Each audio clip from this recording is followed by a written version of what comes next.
This is Emily Sterrick Thomas, and for discussion board 7, I'm going to be discussing Simonson's equivalency theory and how this impacts distance education at its developmental, implementation, and management level.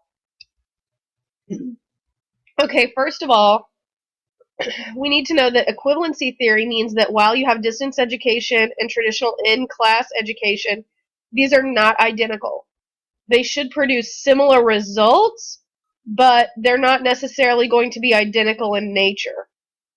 This is important to remember when you're developing a distance education program, because even though you want the kids to have the same outcome, you're not necessarily going to give them the same assignments, the same reading, the same way to process the information. And I think this is a really tricky part when developing these programs, because I feel like, especially for me, I want to just take the old information and give it to them in a new way.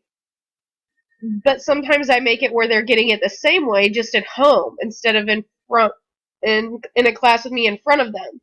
So I think we really need to evaluate this. Same thing when we implement the programs. When we manage these programs, this is something to think about as well. In a traditional classroom, we have specific deadlines and everybody turns it in at the same time, and we grade them all and pass them all back at the same time for the assignments.